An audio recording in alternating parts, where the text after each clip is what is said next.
I stood in my living room, looking at the empty shelf where my jewelry box used to sit. 35 years of memories, gone. My name is Claire Bennett. I'm 62. Widowed 3 years ago when my husband Robert had a massive heart attack. He was 65. Didn't see it coming. Neither did I. We'd been married 35 years.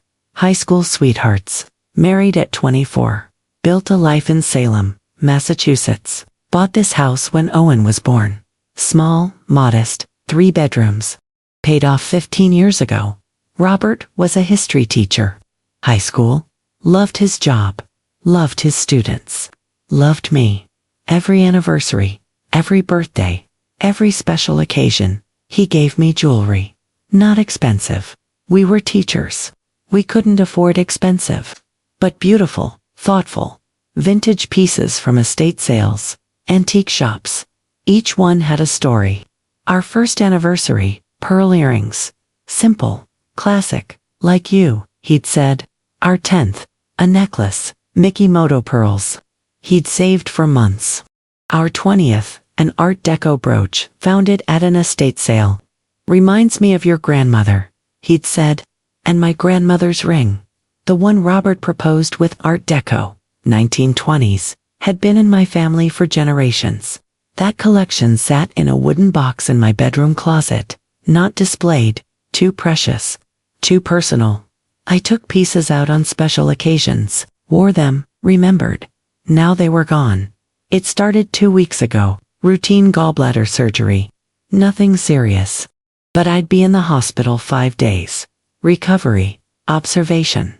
My son Owen had a key to my house, 35 years old. Good kid, works in IT, makes decent money. Married a year ago to Natalie. Natalie 32, interior designer, freelance, modern aesthetic, minimalist, everything clean, white, empty. I'd tried to like her, really tried. She was Owen's choice, his wife, my daughter-in-law, but she looked at my house like it was a problem to solve. Clutter to eliminate. Old things to update. Claire, you have so much stuff, she'd say. Voice sweet, meaning cruel. I like my things. I'd respond. They have memories. Memories don't require clutter. Owen visited me in the hospital every day. Sweet boy. Brought magazines, coffee, sat with me. How's the house? I asked. Day 3. Fine. Natalie's been checking on it, making sure everything's okay. That's nice of her. She said she might organize a bit. Help out. You know how she is. I did know. That's what worried me. Tell her not to throw anything away, please. Mom, she's just tidying. Don't worry. But I did worry. Natalie's idea of tidying was elimination. If it wasn't modern, it was trash. Before we continue, if you're drawn to stories about people who fight for what matters, who stand up when they're dismissed, who prove that respect isn't optional, hit that subscribe button. More stories like Claire's are coming. Real people, real battles, real justice. You won't want to miss them. Now, back to what happened next. I came home on day 6. Owen drove me, helped me inside. The house looked different, cleaner to clean. Did Natalie reorganize? I asked. A bit. She wanted to help. Made things easier for you. I walked through slowly. Kitchen, streamlined. Living room, minimalist. My tchotchke little decorations, photos, memories reduced by half. Where are my things? Nat donated some stuff. Things you weren't using. She said it would help. Panic. Immediate. What things? Just clutter. She made a list. I can show you, Owen. What did she donate? I don't know exactly. She handled it, but nothing important, I promise. The next week, I recovered. Slow, painful, but healing. Robert's death anniversary approached, November 15th, 3 years. Every year, I wore something he'd given me, honored his memory, kept him close. This year, the pearl necklace, our 10th anniversary, his favorite piece on me. I went to my bedroom, opened the closet, reached for the wooden jewelry box. Gone, not moved. Gone. I searched. Closet, dresser, bathroom, guest room, nothing. Heart pounding, hands shaking. Called Owen. Sweetheart, Have you seen my jewelry box? The wooden one. No. Why? It's not here. I can't find it. Maybe you moved it before surgery. Forgot. I never move it. It's always in the same spot. Always. Hold on. Let me call Nat. Maybe she saw it when she was organizing. He put me on hold. 2 minutes. Eternity. Mom, Nat says she donated it. The world stopped. What? The jewelry. She donated it to Goodwill. She said it was old costume jewelry, taking up space. She donated my jewelry without asking. She didn't know it was important. She thought, I don't care what she thought. Those were mine. From Robert. She had no right. Mom, calm down. Put her on the phone. Now. Silence. Shuffling. Then Natalie's voice. Casual, unbothered. Claire, Owen said, you're upset about the jewelry. I'm more than upset. You donated my jewelry. Without permission. It was just costume jewelry. From the 80s. It wasn't worth anything. I was helping declutter. It was worth everything to me. Those were from Robert. Each piece had a story.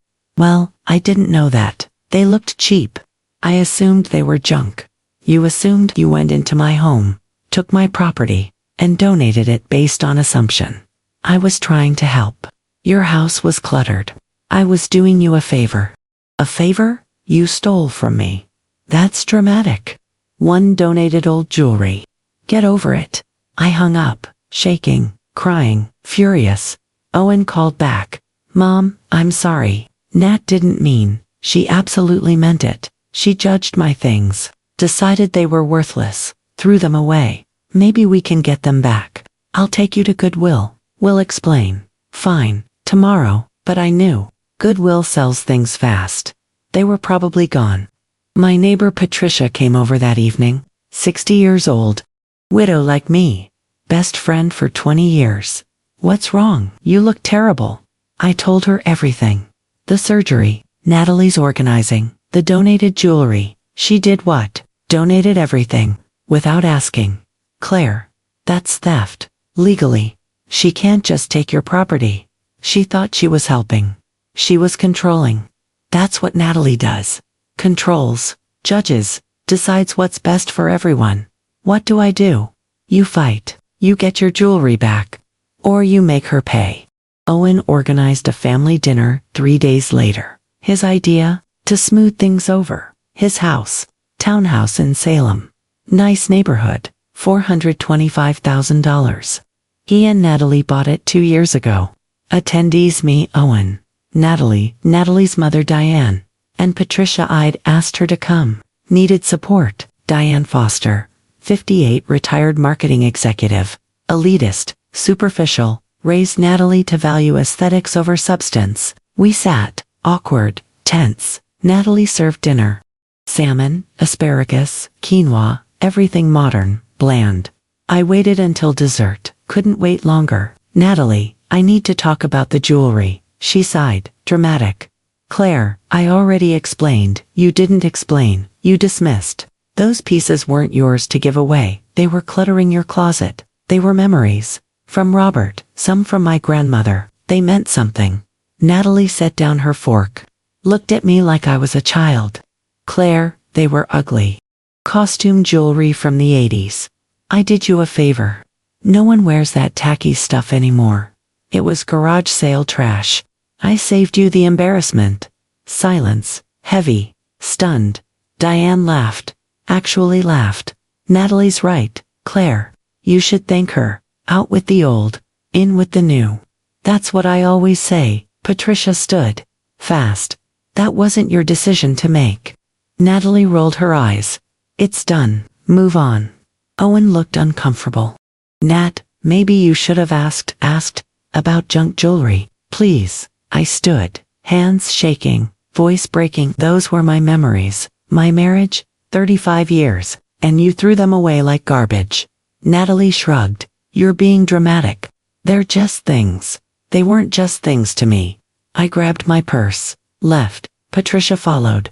Outside I cried, ugly, gasping, humiliated. She called Robert's gifts trash. In front of everyone. Patricia hugged me. She's cruel. And wrong. And you're going to make her pay. How we find out what they were worth. Then we make her replace them. Every single piece. That night, I couldn't sleep. Lay in bed, stared at the ceiling, remembered each piece, each occasion, each moment. Robert handed me a box, smiled, said, "For you. Because you're special." I'd told him once, "You don't have to keep buying me jewelry. I want to. Someday, these will be worth something. You'll see." He'd been talking about sentimental value. But maybe he'd meant more.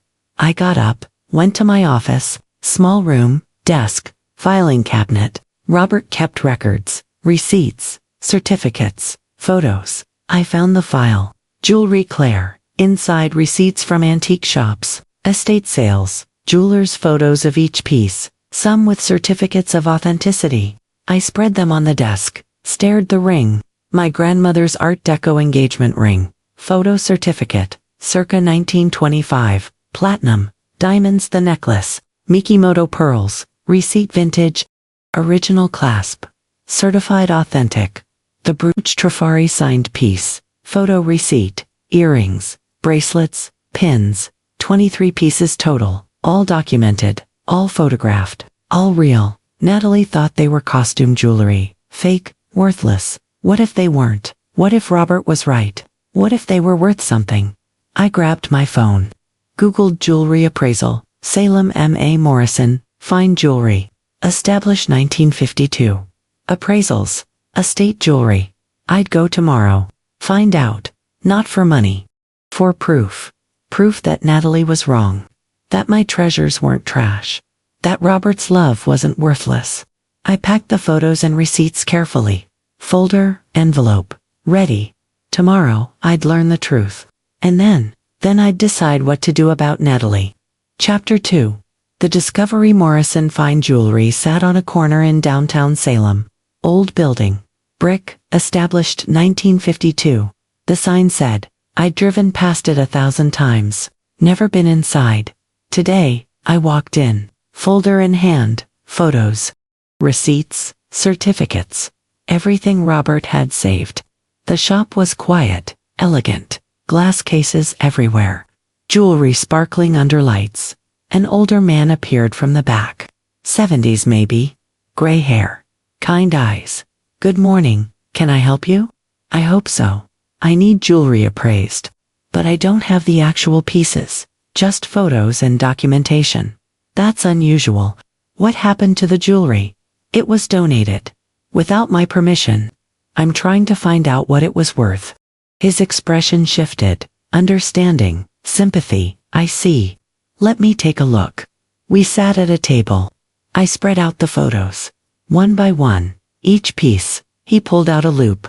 Examined the photos carefully. Cross-referenced with the receipts and certificates. This ring, he said, pointing to my grandmother's engagement ring. Art Deco. 1920s platinum setting. If this is authentic and in the conditions shown here, we're looking at $40,000 to $50,000. I couldn't breathe. $40,000. Art Deco jewelry is extremely valuable right now. Collectors pay premium prices. This piece specifically, the craftsmanship, the Eretz Museum quality. My husband proposed with that ring. It was his grandmother's, then mine. It was extraordinary. He moved to the next photo. The pearl necklace. Mikimoto vintage clasp. Original box visible in this photo. 10 to 15,000. Possibly more at auction. That was our 10th anniversary, he continued. Piece by piece.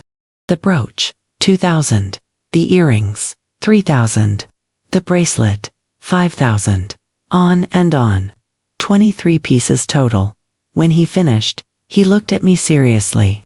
Mrs. Bennett, your collection was worth between $78,000 and $85,000. Conservative estimate. At auction, possibly more. The room spun. 80,000. Yes, your husband had excellent taste. And these pieces vintage jewelry is hot right now.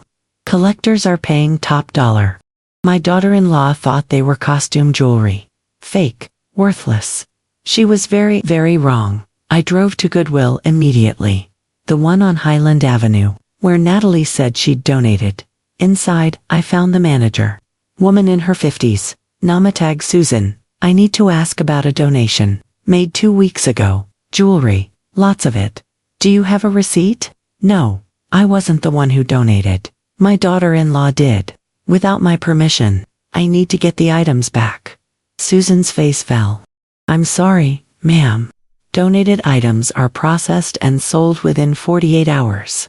If it's been 2 weeks, they're long gone. Can you check? Please.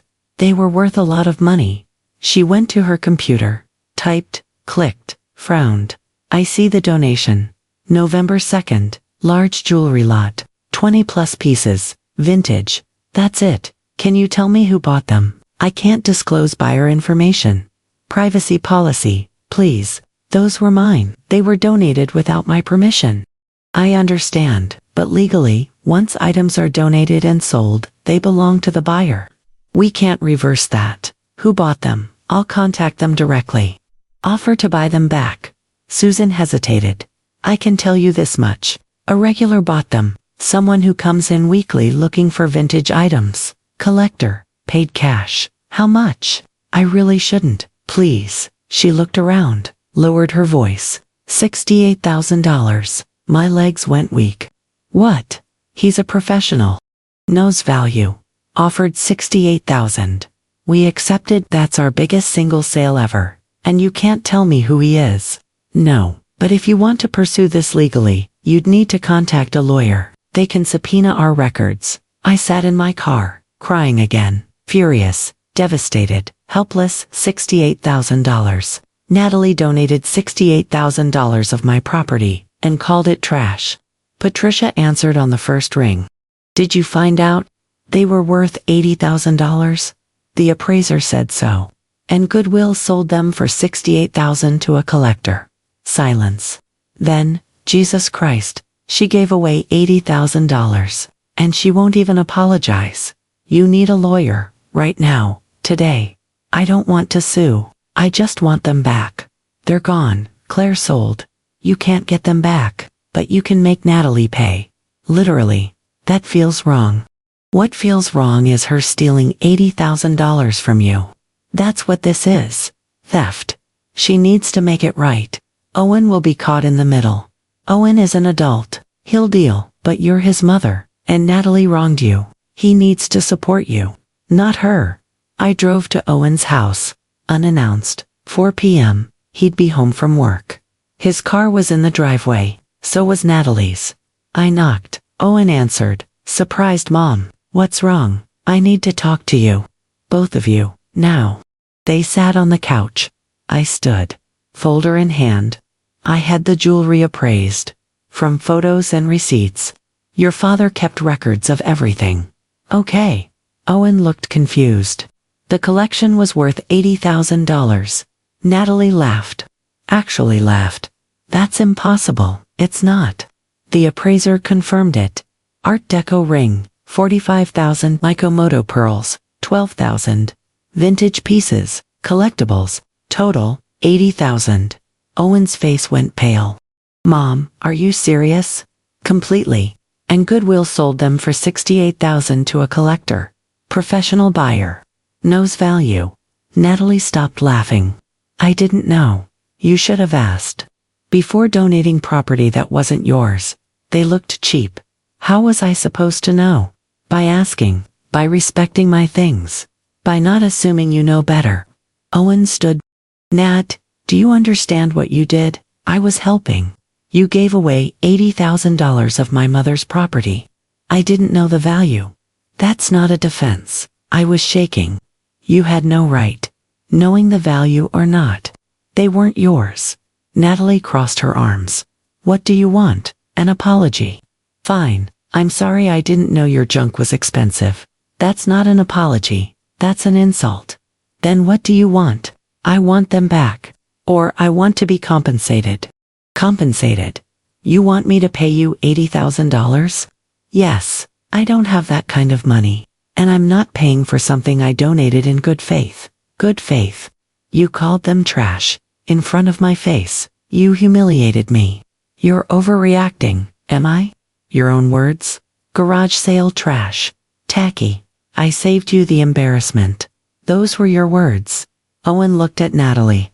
You said that. I was being honest. They looked cheap. They were real and expensive. And Mom's. And you had no right. I pulled out a paper from my folder. This is a quote from a property attorney. I consulted with one this morning. What you did is called conversion. Unauthorized disposal of someone else's property. It's illegal. Actionable. Natalie stood. You're threatening to sue me. I'm telling you to make this right. Pay me back. $80,000. Or I'll sue. This is insane. Owen. Tell her she's being insane. Owen looked torn. Miserable. Mom. That's a lot of money. We don't have that kind of cash. Then she'll need to figure it out. Because I'm not letting this go. She stole from me. She humiliated me. She dismissed 35 years of my marriage as trash. I'm done being nice. Claire, please. Natalie's voice changed. Worried now. Can we work something out? A payment plan. You refused to apologize 2 days ago. Called me dramatic. Now you want to negotiate. I didn't know they were worth this much. You didn't care enough to find out. That's the problem. You judged. You assumed. You acted. Without permission. Without respect. And now you're facing consequences. Owen, help me out here. Owen looked at his wife. Then at me. Nat, you were wrong. What? You were. You went into Mom's house, took her things, donated them. Without asking. That's wrong. Legally and morally, I was helping. You were controlling, like you always do. Deciding what's best for everyone without asking. This time, it cost Mom $80,000. Natalie's face reddened. I can't believe you're taking her side. There are no sides. You did something wrong. You need to make it right. I don't have $80,000. Then you need to find it. Because Mom's right. Legally, she can sue. And she win. I placed a business card on the coffee table. That's my attorney, Sarah Chen. She specializes in property law. She's expecting your call if you want to settle this without court. You have 1 week to decide.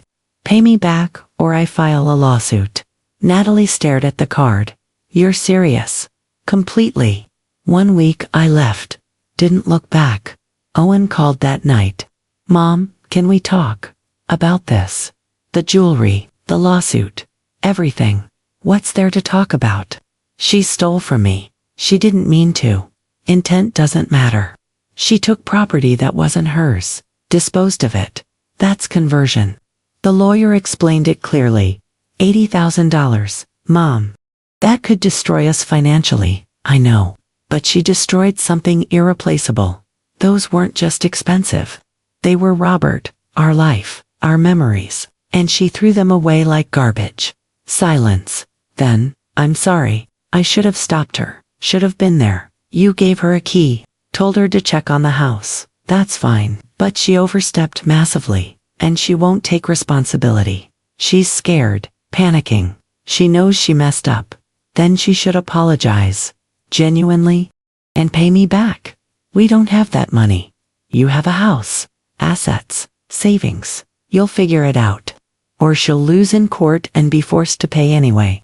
Plus legal fees. You'd really sue her, your daughter-in-law. She's not acting like family. She's acting like someone who thinks I'm too old to matter. Too sentimental to respect.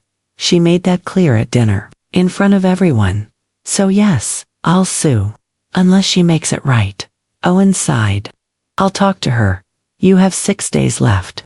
6 days passed. No call. No contact. Nothing. On day 7, Patricia came over. Did she call? No. Then you call the lawyer. Today I did. Sarah Chen, 45 years old. Small practice. Specializes in property disputes.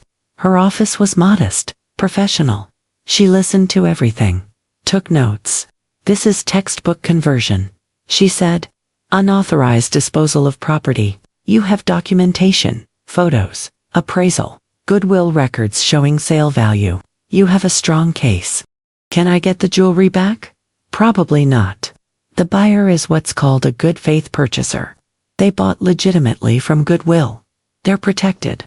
We could try to negotiate with them, But legally, they own the jewelry now. So it's gone forever. The items? Yes. But the value isn't. We sue Natalie for conversion. She pays you the appraised value. $80,000. Plus court costs and legal fees if she fights it. How long will it take, if she doesn't settle? 6 months to a year. Discovery, depositions, trial. But Claire, I think she'll settle. Once she understands the evidence. Most people do, and if she doesn't, then we go to court, and we win. The law is clear, she had no right to dispose of your property. She's liable for the value. I signed the retainer agreement. Sarah would send a formal demand letter. 30 days to respond.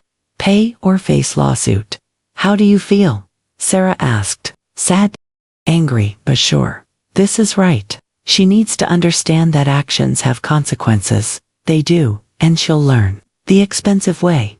The demand letter arrived at Owen's house 3 days later. Certified mail. Legal. Official. Owen called immediately. Mom, you actually did it. I told you I would. Natalie's freaking out. She thinks you're being vindictive. I'm being fair. She took $80,000 from me. She needs to return it. She doesn't have it. Then she needs to get it. Loan, savings. Sell something. I don't care, but she's paying. What if we can't? What if we lose everything? You won't lose everything. You'll lose what's necessary to pay what's owed. That's not unfair. That's justice. She's my wife, and I'm your mother, who was robbed by your wife, who refuses to take responsibility. I love you, Owen, but I'm not backing down.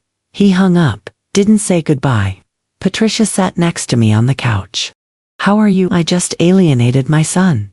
No, his wife did. By being cruel and arrogant. This is her consequence, not yours.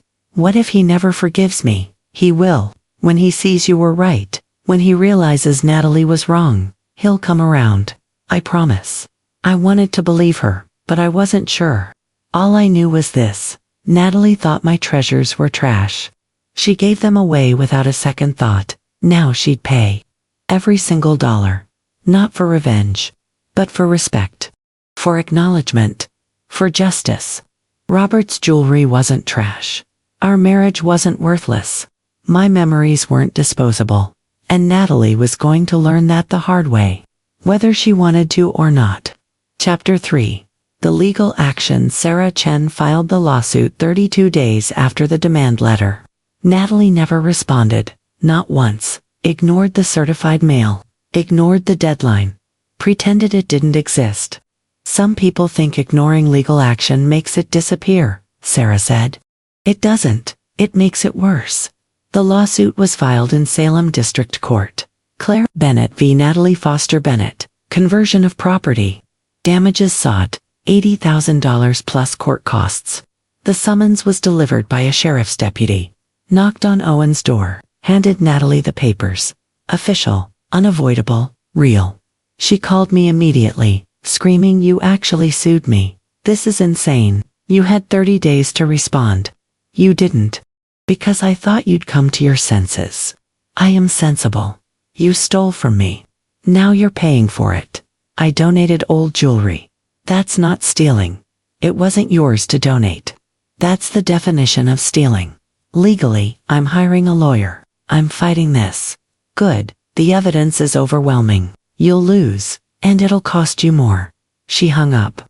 I sat there, calm, resolved. This was happening. Natalie hired Gerald Parker, mid-50s, cheap lawyer, strip mall office. Overconfident? He filed a response. Denied all claims. Argued Natalie acted in good faith, thought the jewelry was worthless, was trying to help. Sarah read it, laughed. This is weak. Intent doesn't matter in conversion cases. She disposed of property that wasn't hers. End of story. What happens now? Discovery. We gather evidence. Subpoena goodwill records. Find the buyer. Get depositions. Build the case. Then trial. How long? 4 to 6 months. Maybe longer if Parker drags it out. But we'll win. I'm certain. Discovery started immediately. Sarah subpoenaed goodwill. Demanded donation records. Sale records, buyer information. Goodwill complied. They had no choice. Court order. The records showed everything. Natalie's name on the donation form. Date, time, description, vintage jewelry lot, 20 pieces. Sale record, November 4th, 2 days after donation. Buyer, Marcus Webb, amount $68,000 cash. Sarah contacted Marcus Webb immediately. Professional email. Polite, but firm. Mr. Webb, I represent Claire Bennett. You purchased jewelry from Goodwill that was donated without the owner's permission. I'm reaching out to see if you'd be willing to return the items or negotiate a sale back to Mrs. Bennett. Marcus responded within hours. I'm very sorry for Mrs. Bennett's situation. However, I purchased those items legally from Goodwill. I paid fair market value. I'm a protected good faith purchaser under Massachusetts law. I'm not obligated to return them, and frankly, I don't wish to. They're exceptional pieces. I plan to keep them. Sarah forwarded me the email. He's right, legally protected. The jewelry is his now, but this helps us. He paid $68,000. That proves market value. Strengthens our case against Natalie. So they're really gone forever. Yes, but you'll get justice. And compensation. That's something it wasn't the same. But it was all I had. Owen visited me. First time in 3 weeks. Stood on my porch. Awkward. Sad. Can I come in? Of course. We sat in the living room. My living room. Where Natalie had organized. Removed half my things. Decided what mattered. Mom, this is getting out of control. No. This is getting resolved. Legally. Properly. Natalie's stressed. Scared. She can't sleep. She should be scared. She's being sued for $80,000. That's serious. We don't have that kind of money. Then you'll figure it out. Loan. Payment plan. Whatever it takes. What if we can't? Then the court will force you to. Wage garnishment. Asset seizure. Liens. It's not pleasant. But it's legal. Owen rubbed his face, exhausted. Why are you doing this? Because she won't take responsibility. She humiliated me, stole from me, refuses to apologize genuinely. What choice do I have? You could forgive her. I could. But forgiveness doesn't erase consequences. She broke the law. She's facing the results. That's how the world works.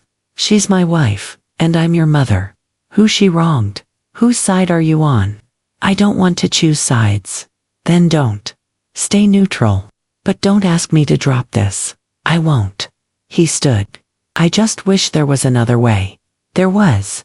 She could have apologized, could have paid me back, could have shown respect. She didn't. So here we are. 2 months into discovery, Sarah deposed Natalie, under oath, recorded, official. I wasn't allowed in the room. But Sarah told me everything after. How did it go? She was defensive, entitled, kept insisting she was helping, that she didn't know the value. That you're overreacting. Did she apologize? No. She doubled down. Said the jewelry looked cheap. That anyone would have assumed it was costume.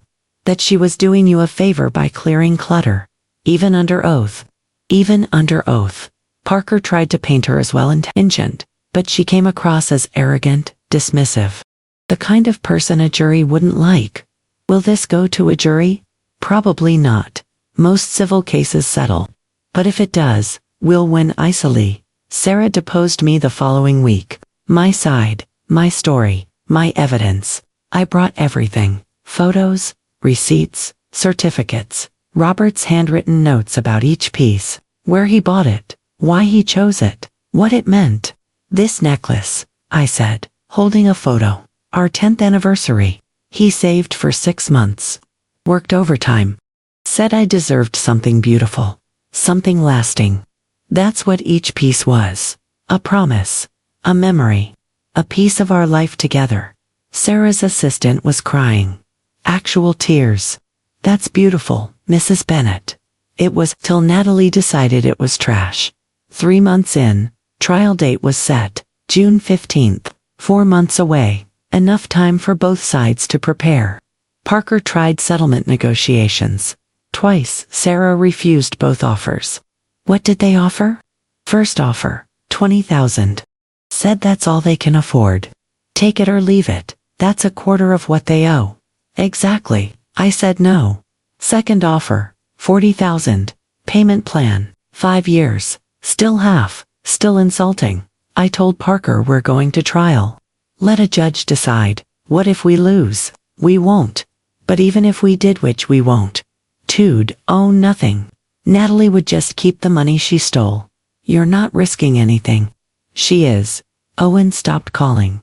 Stopped visiting. Radio silence. Patricia noticed. Have you heard from Owen? No. Not in 6 weeks. He's choosing Natalie over you. He's choosing his marriage. I understand. Do you? Not really. But I'm trying. The truth was, it hurt. My only child. Siding with the person who'd wronged me. But I couldn't control his choices. Only mine. And my choice was justice. Consequences. Standing up for myself. Even if it cost me my son. Temporarily, 4 months in, Patricia convinced me to join a widow's support group. Weekly meetings. Community center. 10 women. Various ages. All had lost spouses. I told them my story. The jewelry, the lawsuit, the estrangement from Owen. One woman, Linda, 70 years old, spoke up. My daughter-in-law did something similar. Cleaned out my house after my husband died. Said she was helping. Threw away his clothes, his books, his collections. Without asking. What did you do? Nothing. I was too tired to fight. Too sad. I let it go. And I've regretted it every day since. Those things mattered. She had no right. Another woman, Ruth, nodded. You're doing the right thing, fighting, standing up. Too many people roll over. Let others define what matters. You're not doing that. Good for you. Their support helped. These strangers understood, validated, encouraged. I wasn't being vindictive. I was being strong. 5 months in, Owen finally called. Mom, we need to talk. Okay, can I come over? Of course. He arrived that evening, alone. No, Natalie. Looked exhausted, older. We sat TI silence. Then, I've been thinking a lot about everything. And you were right. Natalie was wrong. What she did donating your jewelry, that was theft. I see that now. What changed? Time, distance. Watching her react to the lawsuit. She's not sorry, Mom. She's angry. Angry at you for suing. Angry at the lawyer. Angry at the court. But not sorry for what she did. That's when I realized she doesn't think she did anything wrong. She still thinks your jewelry was junk. That you're overreacting. That this whole thing is your fault. It is my fault. For trusting her with my house key. No, it's her fault. For violating that trust. For judging your things. For refusing to apologize. I've been defending her because she's my wife. But she's indefensible. You're my mother, and she wronged you. I should have seen that sooner. I'm sorry. Tears came. Relief. Gratitude. Thank you. I can't leave her before the trial. That'd be too cruel. But after this is resolved, I think we're done. She's not who I thought she was. This whole thing revealed her character. And I don't like what I see. I'm sorry your marriage is ending. I'm not. Better now than 20 years from now. Better to know who she really is. What happens with the lawsuit? She'll have to pay. However that works. Sell the house. Take loans. Whatever. That's on her. I'll help because we're married. But I'm not defending her anymore. She did this. She faces the consequences. Trial was 3 weeks away. Sarah was ready. Evidence organized. Witnesses lined. Strategy clear. How are you feeling? She asked. Nervous. Ready. Sad. But sure. Good. Because we're going to win. And Natalie's going to learn an expensive lesson about respecting other people's property. I don't care about winning. I care about acknowledgement. That what she did was wrong. That my things mattered. That Robert's love wasn't trash. You'll get that. In the verdict. In the judgment. In her face when the judge rules against her. You'll get all of it. Patricia threw me a small party. Just us two. And the widows group. Tea, cake, support. To Claire, Linda said, raising her cup, for fighting, for standing, for refusing to let someone dismiss what matters. You're brave, and we're proud, I cried. Happy tears this time. These women strangers 6 months ago had become family, real family, the kind that shows up, supports, believes. Thank you, all of you, for reminding me I'm not crazy, that I deserve respect, that fighting back isn't mean, it's necessary. Ruth hugged me. 3 weeks, then justice. 3 weeks, then it's over. But part of me wondered, would it ever really be over? Would I ever stop missing those pieces? The pearl necklace Robert saved for, the ring his grandmother wore, the brooch that reminded him of my grandmother. They were gone. Forever. Owned by a collector who saw value where Natalie saw trash. But the principle remained. The fight mattered. Standing up mattered. Natalie thought she could take what wasn't hers. Dismiss what she didn't understand. Face no consequences. In 3 weeks, a judge would prove her wrong. And maybe, just maybe, she'd learn that other people's treasures aren't hers to judge. That respect matters more than aesthetics. That value isn't about trends. And that some lessons cost $80,000. Plus court fees. Trial day arrived on a Tuesday. June 15th. Warm morning, clear sky. I dressed carefully. Navy suit, simple, respectful, nothing flashy. Patricia drove me to the courthouse. Salem District Court, old building, granite steps, American flag out front. You ready? She asked, as ready as I'll ever be. Sarah met us inside, briefcase, confident smile. Good morning, Claire. How are you feeling? Nervous? Don't be. We've got this. The evidence is overwhelming. Just tell the truth. That's all you need to do. We entered the courtroom. Small wood paneling. Judge's bench. 2 tables. Gallery seating. Natalie sat at the defendant's table with Parker. She looked different, thinner, tired, scared. Owen sat in the gallery, alone, saw me, nodded. Small smile, support that helped. More than he knew. The judge entered. Honorable Margaret Whitmore. 63, sharp eyes, no-nonsense reputation. All rise. We stood, sat when instructed. This is Claire Bennett versus Natalie Bennett. Civil conversion case. Are both parties ready? Yes, Your Honor, Sarah said. Ready, Parker mumbled. Proceed with opening statements. Sarah stood, walked to the center. Composed, clear, Your Honor. This case is straightforward. Mrs. Bennett's late husband gave her jewelry over 35 years of marriage. Each piece was documented, photographed, appraised. On November 2nd of last year, while Mrs. Bennett was hospitalized, the defendant entered Mrs. Bennett's home and donated that entire collection to Goodwill. Without permission. Without asking. The jewelry was sold for $68,000 to a third-party buyer. An independent appraisal values the collection at $80,000. The defendant refuses to compensate Mrs. Bennett. We're asking the court to order full restitution, plus court costs. Thank you. Parker stood nervous, shuffling papers. Your Honor, my client acted in good faith. She was trying to help her mother-in-law. The house was cluttered. The jewelry appeared to be costume pieces, worthless. My client had no reason to believe otherwise. She didn't act with malice. She acted with kindness. This lawsuit is vindictive. Mrs. Bennett is punishing my client for an honest mistake. We ask the court to dismiss these claims. Thank you. Judge Whitmore made notes. Call your first witness, Ms. Chen. The plaintiff calls Claire Bennett. I walked to the witness stand. Shaking slightly. Swore on the Bible. Sat. Sarah approached. Gentle, professional. Mrs. Bennett, can you tell the court about your late husband? His name was Robert. We were married 35 years. He was a high school history teacher. He passed away 3 years ago from a heart attack. And during your marriage, did he give you gifts? Yes, jewelry, for anniversaries, birthdays, special occasions. Each piece meant something, had a story. Can you give an example? Our 10th anniversary.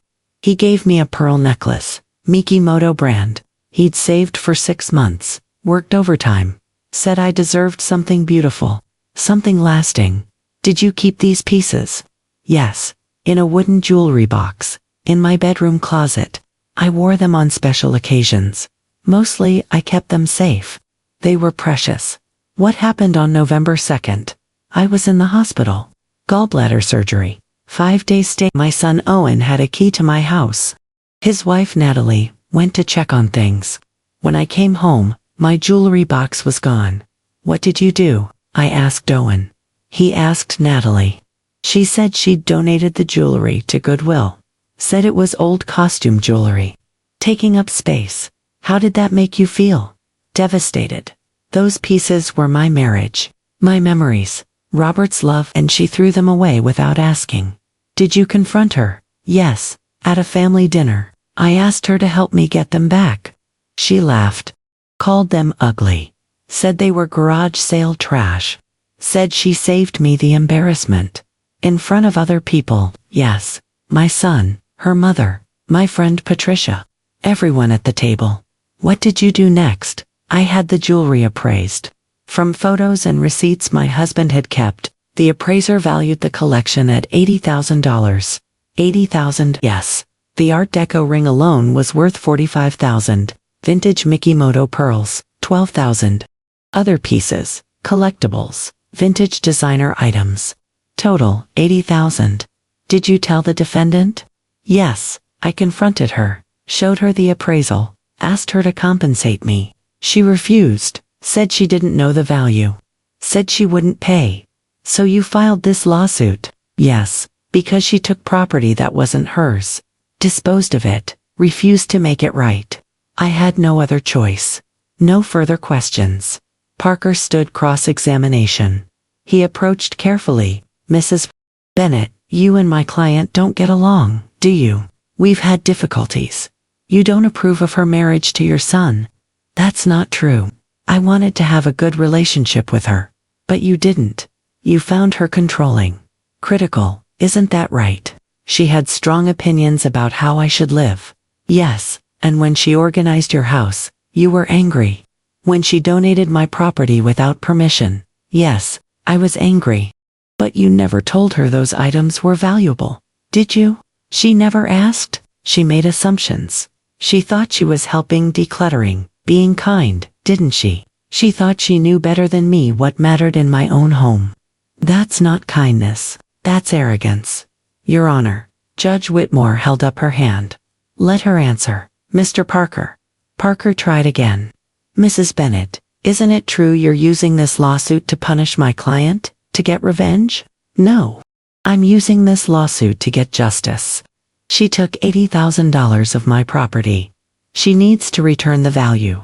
That's not revenge. That's accountability. No further questions. Sarah Calder second. Witness. Mr. Morrison. The jeweler who'd appraised the collection. He walked through each piece methodically. Photos on a screen. Values listed. Market comparisons. This Art Deco ring. 1920s platinum. Excellent condition based on photographs. Current market value. $40,000 to $50,000. Conservative estimate. The Mikimoto pearl necklace vintage clasp. Original box visible in photos. $12,000 to $15,000. On and on. Every piece, every value. Total $78,000 to $85,000. Mr. Morrison, is vintage jewelry currently valuable? Extremely. The market has exploded in recent years. Collectors pay premium prices for authentic vintage pieces, especially Art Deco era. Especially well-documented items like Mrs. Bennett's collection. Could these have been mistaken for costume jewelry? To an untrained eye, possibly, but anyone with basic knowledge would recognize quality. The weight, the craftsmanship, the markings. These were clearly authentic pieces. Thank you.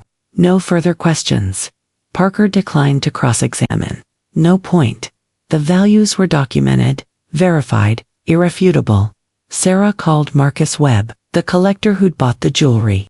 He appeared via video call. Professional, polite, clear. Mr. Webb. You purchased a jewelry collection from Goodwill in November, correct? Yes. Large lot. Vintage pieces. Excellent quality. How much did you pay? $68,000. Cash. Why so much? Because they were worth it. Art Deco ring alone was worth $50,000 minimum. The pearls, $15,000. Other pieces, all valuable. I offered $68 because that's fair market value. Goodwill accepted. Did you know these items were donated without the owner's permission? No, I had no knowledge of that. I purchased in good faith from a legitimate organization. Legally, the items are mine. Are you willing to return them to Mrs. Bennet? No, I paid for them. They're mine. I sympathize with her situation. But I'm not returning property I legally own. Thank you, Mr. Webb. Judge Whitmore asked. Mr. Parker, any questions for this witness? No, Your Honor. Finally, Natalie testified. Parker called her to the stand. She walked slowly, nervous, sat, swore in. Ms. Foster Bennet, why did you donate the jewelry? I was trying to help Claire. Her house was cluttered. Old things everywhere. I thought if I organized, she'd feel better. Less overwhelmed. Did you think the jewelry was valuable? No. It looked cheap. Costume. Fake old-fashioned designs from the 80s. I assumed it was worthless. Did you mean to hurt her? Of course not. I was helping. If I'd known they were real, I never would have donated them. Why didn't you apologize when you found out the value? I was shocked. Defensive. I didn't handle it well, but I didn't think I should have to pay for an honest mistake. Sarah stood for cross-examination. This was it. Ms. Foster Bennet, whose house did you enter on November 2nd? Claire's. Did you have permission to donate her property? I had a key. Owen asked me to check on things. That's not what I asked. Did you have permission to donate her belongings? Not specifically? Yes or no? Did you ask Claire before donating her jewelry? No. Did you know those items belonged to her late husband, that they were gifts? I knew they were old jewelry. I didn't know the backstory. Did you care? Objection. Parker stood, overruled. Answer the question. Natalie hesitated. I didn't think they mattered. You decided what mattered in someone else's home. I was trying to help. By throwing away her property, I donated it. That's not throwing away. Without permission. Correct. Yes. And when Mrs. Bennet confronted you at dinner, what did you say? Natalie looked down. I said the jewelry was ugly. What else? That it was old, outdated. You called it garage sale trash, didn't you? Silence. Ms. Foster Bennet, answer the question. Yes, I said that, in front of her son, your husband, her friend, your mother. You humiliated her publicly. I was frustrated. You were cruel. And when she told you the jewelry was worth $80,000, you refused to pay. Correct? I don't have that kind of money. That wasn't the question. Did you refuse to compensate her? Yes, even though you took property that wasn't yours. Disposed of it without permission. And humiliated her when she asked for it back. I didn't mean yes or no. Yes, no further questions. Closing arguments were brief. Sarah summarized the evidence. Parker pleaded for mercy. Judge Whitmore took 10 minutes, reviewed notes, looked up. This court finds in favor of the plaintiff. Ms. Foster Bennet, you committed conversion of property. You entered Mrs. Bennet's home and disposed of her belongings without authorization. Intent is irrelevant. You had no legal right. The evidence shows the jewelry's value was between $78,000 and $85,000. This court awards Mrs. Bennet $80,000, plus court costs of $6,000, plus attorney fees of $2,000. Total judgment, $88,000. Payable within 90 days. If you fail to pay, Mrs. Bennet may pursue asset seizure. This court is adjourned. Gavel, done. Natalie's face went white. $88,000. Owen sat frozen, staring. Parker whispered to Natalie. She shook her head, crying. Sarah turned to me. We won, I know, but it didn't feel like winning. It felt like survival. Outside the courthouse, Owen approached. Mom, hi, sweetheart, I'm sorry for everything. For not defending you sooner. For letting this get so far. You defended me today. That's what matters. $88,000. We don't have that. We'll have to sell the house. I'm sorry it came to this. I'm not. She needed to face consequences. Maybe now she'll learn. Natalie emerged. Diane beside her. Both glaring. Natalie walked past without speaking. Diane hissed. This isn't over. Patricia stepped forward. Yes, it is. The judge said so. Pay up or face asset seizure. Your choice. They left. Bitter, defeated, angry. Owen stayed. What happens now? Now she pays, however she needs to. That's not my problem anymore. That's hers, and us. You're my son. Always. Come for dinner Sunday. We'll figure out the rest. He hugged me. Tight. I love you, Mom. I love you too. That night, alone in my house, I sat with the verdict paperwork. $88,000. Owed to me. By Natalie. It didn't bring back the jewelry. Didn't erase the humiliation. Didn't undo the loss. But it was something. Acknowledgement. Justice. Proof that actions have consequences. Natalie thought she could judge my treasures. Throw them away. Face nothing. She was wrong. And now she'd pay. Every dollar. Whether she wanted to or not. The hard part was just beginning. For her. For me. It was over. I'd fought. I'd won. I'd stood up. And that was enough. 90 days. That's what the judge gave Natalie. 3 months to pay $88,000. She tried everything. I heard it all through Owen. Bank loan. Denied. Too much existing debt. Mortgage. Car payments. Credit cards. Personal loan. Denied. Same reason. Debt to income ratio too high. Credit cards maxed out already. Family loans. Diane had money but refused. You got yourself into this mess. Get yourself out. After 60 days, the reality became clear. There was only one option. Sell the house. Owen called me. Day 62. Voice flat. Defeated. We're listing the house. I'm sorry. Don't be. This is Natalie's fault, not yours. She did this. Now we're paying for it. Are you two okay? No. We're separating. After the house sells. After we pay you. I'm done. The trial showed me who she really is. Arrogant. Unrepentant. Still thinks you're overreacting. She learned nothing. I'm sorry your marriage is ending. I'm not. Better now than 10 years from now. Better to know. Where will you go? Apartment. Something small. Temporary. I'll figure it out. But Mom, I'm on your side. I should have been from the beginning. I'm sorry it took so long. You're here now. That's what matters. The house went on the market. $430,000 asking price. They'd bought it for $425,000 2 years ago. Slight appreciation. It sold in 5 weeks. Bidding war. Final price, $428,000. But the math was brutal. Owen explained it to me over coffee. Mortgage payoff, $380,000. We put down $45,000 when we bought it. Been paying 2 years. Principal barely went down. What about the sale proceeds? After mortgage, we have $48,000, but closing costs are $15,000. Real estate agent fee is $12,000. Net proceeds, $21,000. That's not enough, not even close. We still owe you $67,000. We're taking a personal loan. 8% interest, 5-year term. Monthly payment of $1,360. Split between us.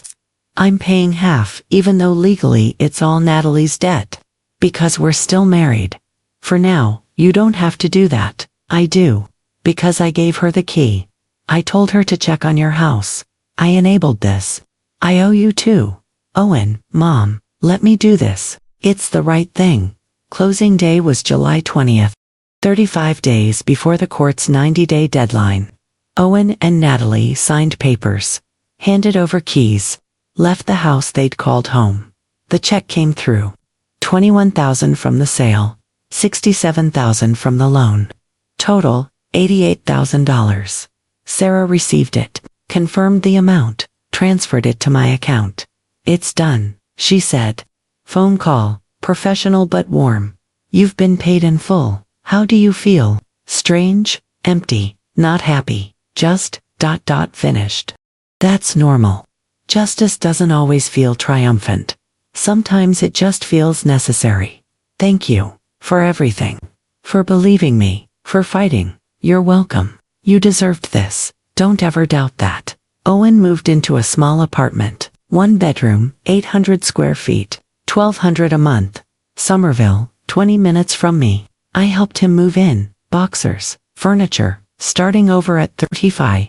This is smaller than I'm used to, he said, looking around. It's cozy. It's humbling, but maybe I needed humbling.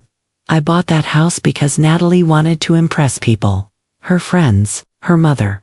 Status, I didn't care about the house. I cared about making her happy, but she was never happy. Always needed more, better, newer. It was exhausting. You'll find peace here. I already feel lighter. Does that make sense? Completely. Natalie moved to a cheaper apartment. Smaller, $900 a month. Different neighborhood. We never spoke. Never saw each other. Owen filed for divorce. Uncontested. Natalie didn't fight. Too tired. Too defeated. Too broke. The divorce would be final in 6 months. Massachusetts law. Waiting period. Diane stopped calling Owen. Stopped visiting. Blamed him for not controlling me. For not stopping the lawsuit. She said you ruined Natalie's life, Owen told me. Natalie ruined her own life. By stealing. By refusing to apologize. By thinking actions don't have consequences. I told Diane that. She hung up on me. Haven't heard from her since. I'm sorry, don't be. That whole family is toxic. I see it now. The judgment, the superficiality, the obsession with appearances. I'm better off without them. 6 months after the trial, I sat down with the $88,000, figuratively, in my bank account, deciding what to do. It didn't feel like mine. It felt like Robert's, like the jewelry. A representation of something bigger. I made a plan. Careful, intentional, meaningful.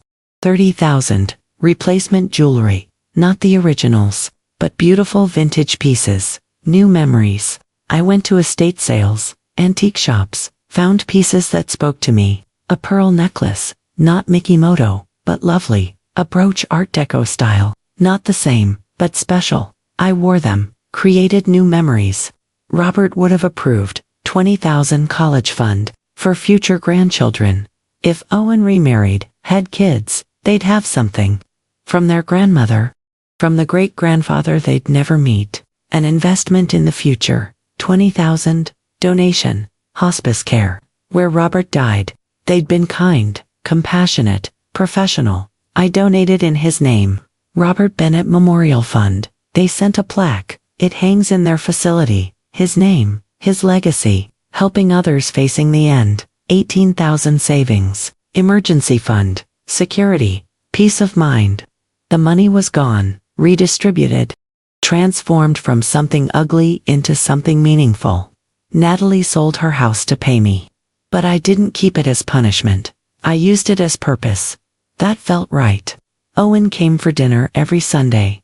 Tradition. We cooked together, talked, rebuilt our relationship. Do you forgive Natalie? He asked one evening, washing dishes, side by side. I don't think about her enough to forgive or not forgive. She's just someone who hurt me once. She paid for it. It's over. Do you forgive me? For not defending you sooner? There's nothing to forgive. You were in an impossible position. You handled it the best you could. And when it mattered at the trial, after you stood by me. That's what I remember. I love you, Mom. I love you too, sweetheart. Patricia visited often. We'd become closer through all this. Trauma bonding, maybe, but real friendship. How are you? She asked. 8 months post-trial, coffee in my kitchen. Good, really good. Better than I've been in years. No regrets. About the lawsuit, no, it was hard. It cost me temporarily with Owen, but it taught me something important. What? That standing up for yourself isn't mean. It's necessary. That consequences matter. That respect isn't optional. For 3 years after Robert died, I'd been quiet, grieving, small. Natalie saw that, and thought I was weak, thought she could take what she wanted, face nothing. I proved her wrong. That feels good. You're stronger than you think. I'm exactly as strong as I needed to be. No more, no less. 1 year after the trial, I ran into Diane, grocery store, Salem, unavoidable. She saw me, looked away, tried to leave. I stopped her. Diane. She turned, cold, defensive. What do you want? Nothing. Just wanted to say, I hope you're well. I'm fine. No thanks to you. I didn't do anything to you. I held your daughter accountable for stealing from me. That's not personal. You destroyed her life. She destroyed her own life by making bad choices, by refusing to take responsibility. You taught her that actions don't have consequences, that appearances matter more than character. You failed her as a mother, not me. Diane's face reddened. How dare you? I dare because it's true. Natalie is the way she is because you raised her to judge others, to value things over people, to think she's always right. That's on you. And one day, you'll see that. Until then, stay away from my son, and stay away from me. I walked away, hands steady, heart calm. Patricia had watched from the next aisle. That was brutal. That was necessary. She needed to hear it. Whether she accepts it or not, that's her problem. 18 months after the trial, Owen started dating. Teacher, elementary school. Sweet woman named Amy. 33, kind, genuine, respectful. He brought her to Sunday dinner. Nervous, hopeful. Mom, this is Amy. Amy, my mom, Claire. It's so nice to meet you, Mrs. Bennett. Owen talks about you constantly. Call me Claire. And welcome. I hope you like pot roast. We ate, talked, laughed. Amy was easy, natural, no pretense, no judgment. After dinner, she helped clean up, insisted you cooked. I cleaned, that's fair. In the kitchen, just us, she said. Owen told me what happened, with his ex-wife. The jewelry, the lawsuit, everything. Oh, I just want you to know I think you were incredibly brave. Standing up for yourself. Fighting for what mattered. That takes strength. Thank you, and I promise, I'll never touch anything in your house without asking. Ever. I laughed. Real laugh. I appreciate that. I'm serious. Owen told me about the pearl necklace you're wearing. That you bought it to replace one that was donated. It's beautiful. Your husband had good taste. He did. I hope I get to hear stories about him. Someday, if you're comfortable sharing, I'd like that. 2 years after the trial, life was good. Different. Smaller in some ways, bigger in others. Owen was happy, engaged to Amy. Wedding planned for next spring. I'd be there, front row, proud. Patricia and I traveled. Weekend trips, Cape Cod, Vermont, New Hampshire. Making memories, living. The Widows Support Group continued. Monthly meetings. I still attended, helped newer widows, shared my story, encouraged them to stand up for themselves. You sued your daughter-in-law, one woman asked. Shocked I held her accountable for stealing from me. Yes, wasn't that hard? Very, but necessary. She needed to learn, and I needed to prove to myself more than anyone that I mattered. That my things mattered. That respect matters. Did it help? The lawsuit, the money. The money helped practically, but the principle helped more. Knowing I stood up. Knowing I didn't let someone dismiss me. That helped me heal. More than anything. The Sunday before Owen's wedding, he and Amy came for dinner. Last one before they became husband and wife. Mom, I have something for you. He handed me a small box, velvet old. I opened it. Inside a brooch, vintage Art Deco. Beautiful, Owen. This is from Dad. I found it in his things. After he died, he'd bought it for you, for your 40th anniversary. You would have hit 40 years this past November. He didn't make it, but he wanted you to have this. I've been holding on to it, waiting for the right moment. This felt right. Tears came. Happy, sad, grateful. It's beautiful. He loved you so much, Mom, and I know losing those pieces, the jewelry Natalie donated, that hurt. I know this doesn't replace them. But maybe it's something. A piece of Dad you didn't know about. A surprise. It's perfect. Amy smiled. It'll match your dress for the wedding. If you want to wear it, I absolutely do. The night before the wedding, alone in my house, I looked at my jewelry. Not much, a few pieces, some new, some old. The brooch from Robert, the pearl necklace I'd bought, earrings, a bracelet. Not a collection, not a treasure trove, just pieces. But they were mine, chosen, loved, respected. I thought about Natalie, hadn't thought about her in months, wondered where she was, what she was doing, if she'd learned. Probably not. People like Natalie rarely learned. They blamed, they justified. They moved on without changing. But that wasn't my problem. I'd done my part. Held her accountable. Received justice. Moved forward. The rest was up to her. Owen's wedding was beautiful. Small, intimate. 50 people. Outdoor venue. Gorgeous. I sat front row, wearing the brooch, the necklace, pieces that mattered. Owen and Amy exchanged vows, promised love, respect, partnership, equality. When the officiant said, "You may kiss the bride," everyone cheered. I cried, happy tears, proud tears, healing tears. After, at the reception, Owen danced with Amy, then with me. Mother-son dance? Thank you, Mom, for everything. For fighting. For teaching me what strength looks like. For showing me that standing up matters. You're welcome. I'm so proud of you. I'm proud of you too. You went through hell. You came out stronger. That's incredible. We both did. Together. That's what family does. That night, home alone, I stood in my living room. Same house, same furniture, same life. But different. Better. Natalie had tried to define me. Judge me, dismiss me. Tell me my treasures were trash.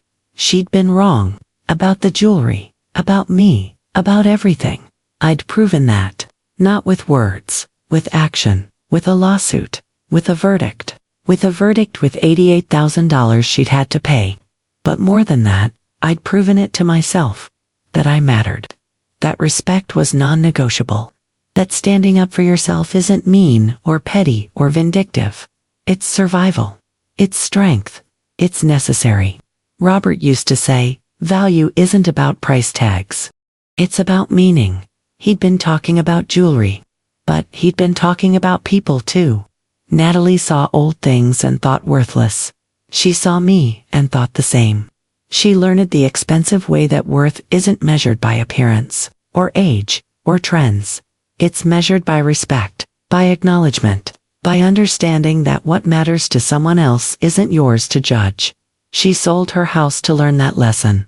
Lost her marriage, her stability, her pride. I didn't celebrate that. But I didn't regret it either. Actions have consequences, always, and sometimes those consequences cost $88,000, plus a house, plus a marriage, plus everything you thought was secure. I'd started with jewelry, ended with justice, and that was worth more than any collection, worth more than any verdict, any payment, any apology I never received. Because I'd learned the most important lesson of all. My worth wasn't up for debate. Wasn't dependent on others' opinions. Wasn't defined by their judgments. It was mine. Always had been, always would be. And nobody, not Natalie, not anyone could take that away. Not without a fight. And I'd proven I could fight. I'd proven I could win. Most importantly, I'd proven I was worth fighting for. To myself. And that was enough. More than enough. It was everything. If Claire's story moved you, if you've ever had someone dismiss what you value, judge what they don't understand, or take what wasn't theirs to take, you're not alone. Hit that subscribe button right now so you never miss stories about people who stand up, who fight back with dignity, who prove that respect isn't negotiable.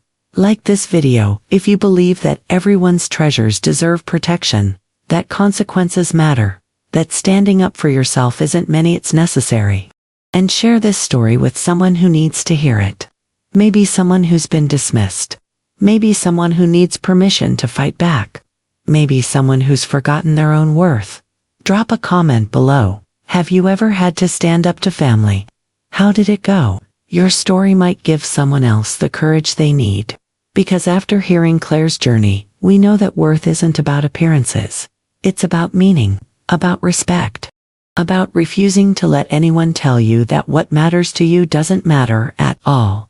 Subscribe, like, share, comment, and remember, some lessons cost $88,000, but knowing your worth, that's priceless.